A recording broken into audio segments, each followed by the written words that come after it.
All right, guys, apologies in advance. This one might be a little longer than a minute, but we're going to go not too deep into the weeds. Well, it's not just your fault. So we just wrapped up our sub $2,500 affordable mountain bike roundup. It will be dropping very soon, so stay tuned. One of the things that we learned in that shootout, I don't want to say learned, but that we talked about in that shootout was just the performance of brakes, suspension, drivetrain on the affordable level bikes.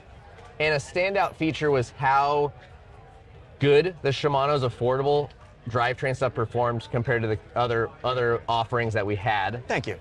Can you talk a little bit about the Qs and your affordable drivetrain components and how you guys can make them work so much closer to your top tier stuff than some of the others? Yeah, great question. And that is why the Qs equipped GT is out here at Otter in front of the booth on display, because we want to show it off. We're super proud of this. The reality is that trickling down old race tech is basically how cheaper components have been made over the years. This is the first time that a group set has been designed specifically for more of an entry-level price point and kind of like a middle-of-the-road versatile bike. Like maybe this guy's buying this bike to get around town, to get in shape, to ride to the office, but also wants to be able to go mountain biking on it, and it's a perfect drivetrain for that. It prioritizes durability, shifting smoothness, and it's still got the mountain bike features that are essential to performance, like a clutch, a real one-by system, 1150 gear spread. Like, it checks all the boxes. Okay.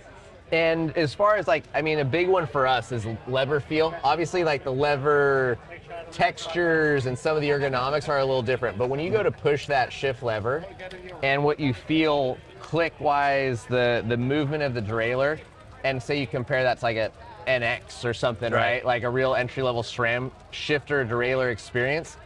How is it that you guys can replicate it closer to like an SLX shifter and derailleur? That is a great question, and I really got to hand it to the engineers, particularly the like manufacturing focused engineers. We've got an office in Singapore where design and engineering and manufacturing are all done kind of under one roof. And those are the guys that are specialists at figuring out how to simplify the mechanism in there and preserve the feel, do it with less moving parts, and preserve like the key features that are there. So the shape of this, like it actually stacks up really well with the Dior 12-speed shifter. The shape is really similar. The feel is a little bit different, a little bit more pronounced maybe, but it's got good tactile feedback. Like I got no problem mountain biking on that thing. Okay.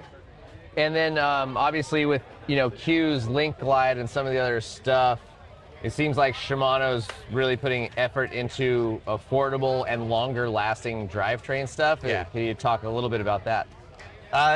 Yeah, I mean, it's really kind of asking the question, what is the most important thing on this bike? Is it for this bike to get a little bit lighter, or would it be to make the bike easier to own and less trips to the bike shop? And really that's what feels like it's the most important thing for really a pretty big chunk of the market, right? That making the thing more reliable, just easy to forget about. Like if the shifting isn't the most important part of your mountain bike ride, we're proud of our shifting, but we want you to be able to forget about it. Right? Okay, right on, man. Well, thanks very much, appreciate it. Yeah, good hanging out.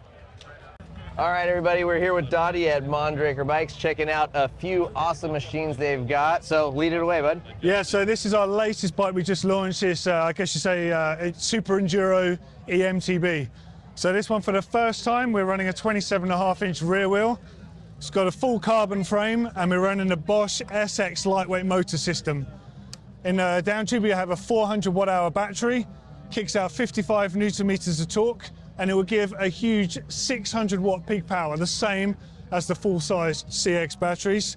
Up front on this model, we have 180mm travel with the RXF38 and a TTX coil shock on the rear with 165mm. Pretty aggressive bike. There's two others in the range that have air shocks and 170mm travel on the front. And the cool thing about this, you can also run the range extender with this, which is a 250 watt-hour in addition to that.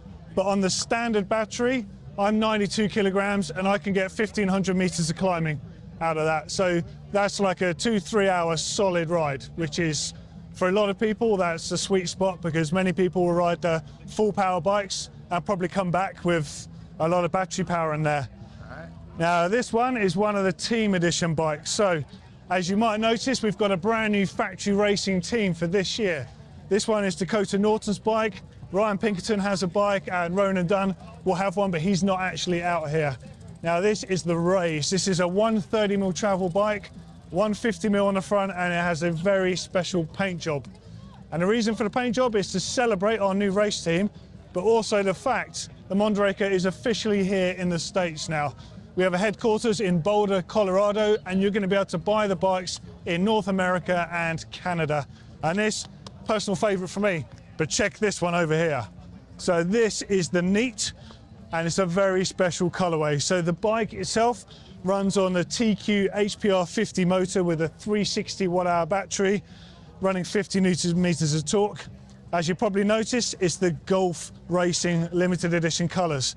So this is number 1 of 50. There's going to be no more available after this, and it's an officially licensed product. It's running the number 20 on the top tube there, which is a bit of a nod to Steve McQueen, who drove the number 20 car, Porsche 917K in the classic Le Mans film. And well, I don't really know what to say about it other than it's like probably the coolest bike I've seen in a long time. It sure is, man, absolutely. But thank you for walking through the line. No Appreciate worries. it. Always good to see you, man. Take care, enjoy the show. All right, thanks. Take it away. Right, so Gavin from Spank. This is our new 369 rim that we've been developing now with our DH World Cup, Gravity Cartel. And what we've gone for is a stronger rim, more impact resistance. And to achieve that, we've got this hollow hook, which gives you a really wide hook, big radius, more difficult to cut the tire.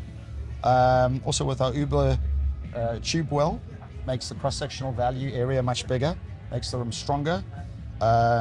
It's easy to taco a rim like this, a lot more difficult to taco a rim like that. You can see the impact zone as well, so any hard impact, the energy will be transferred over a much broader hook surface.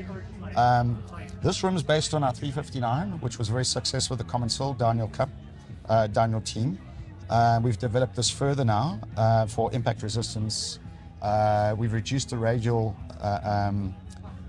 tension or the radial compliancy by dropping this little member down. That's what we call our little sacred geometry, and that just makes the rim a lot more rigid. So chisels better, corners better, probably 20% stronger than the 359. So for rear wheel impacts, a lot better.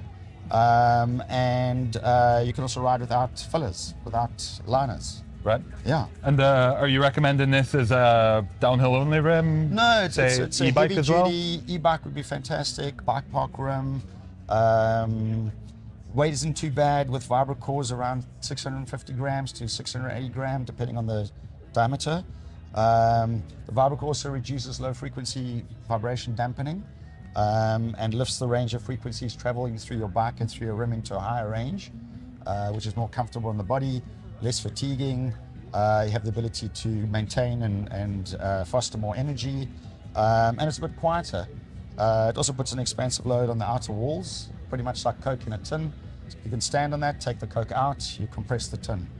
So yeah, we're looking forward to the race season with these. Thank you very much. Great.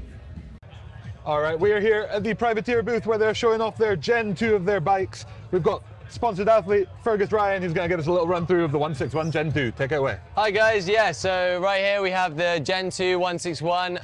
This is my race bike for the year. This is a bike that's been in development for the last 2 years. We took all of the great bits from the Gen 1 and then we thought, how can we make this better? So key highlights quickly, we've got a revised rocker link. This is one of the most progressive bikes on the market right now. What that allows you to do is open up that compression, get the shock moving way more freely, just get a way better platform. It gives you a better drive out of corners, and then obviously when you have those bigger landings, it just takes it like a champ. We revised the seat angle. We went for a 79-degree seat angle, not an 80. This is just to reduce the load on the front of the bike when you're pedaling on the slightly flatter climbs. Obviously still gives you the great climbing ability when it's on the steeper stuff. We then added a flip chip in the rear end. This is to give you, on this bike, on a P2, it would be a 440 to a 450. This just gives you that more central, or you get a bit of a longer rear end, a bit more stability on those gnarlier, bigger descents. Or if you want to, be able to flick the bike around, it's super easy. Just stick in the short mode, it's super maneuverable. On that note, we also added a flip chip here. This allows you to run the bike in mullet. So the bike comes stock as 29, but you can run it in mullet. I personally run it in mullet. I love just how the bike feels. It's super agile and maneuverable. And then we're going to go on to 64-degree head angle. Just felt like you get way more front end grip. You're not fighting for it. If you go slacker than like into the 63s, it's just a bit too much. So yeah, 64 on that. And then what else? What else can I take you guys to? People can buy one direct sales. So you can go on Privateer Bikes website. They are live for pre-order right now. We just have a US distribution as well. So if you're from the US, you can order one as well. So yeah, hit that up and then get yourself on one for sure. Go check it out. Cheers, guys. Thanks, man. What's up, everybody? We are here at Box Components with Tomas. Give us a little rundown on what's new. What are you guys trying to accomplish here? Hi guys. We are doing a soft launch of what is our Prime 9 Gen 2 product. This is the e-bike version, e-bike compatible version. As you guys can see, as you guys might know, we launched an E9 system back in the days, but we are developing a new generation and we are doing a soft launch now with the media here at CR Classic. So we are very stoked with this product. Has been in process for a while already. Probably 10 years we started with the E9 system, so this one is actually what was behind the scenes in development. And this product in specific has been in testing for 3 years already, and now is almost available for purchase. So very cool. Ready to go. And for someone that doesn't know the brand, what would draw them to come to Box over one of the other brands? So basically, we are a really racing brand. As you guys might know, we're the biggest BMX racing brand out there, so we touch the rider a lot. For us, being a rider, looking about what's going on with the industry, we decided to go in the direction to less gears for an e-bike. That was our plan, about 10 years ago, and now we're doing this when the thing is, taking off in the market. So we are very happy to show you guys this product, and just a stoked. Yeah, that's awesome. Yeah. And as far as in the U.S., where can people go to get the stuff? So we have direct sales in the website, but also you guys can find us in JBI, QVP, BTI, and all the range of dealership that they have. So yeah, we have direct sales and distribution as well. Yep. And are you on speccing anything OEM yet? No OEM yet. For us, I think this is a good option for the aftermarket. This is the most specific product oriented for e-bike. So I think the people will be super happy about it. We know that some of the struggle that some riders have with the chains, braking, and everything. So that is the main reason to elaborate a thicker, robust drivetrain for this type of bicycle. Perfect. Yeah. Well, there you have it.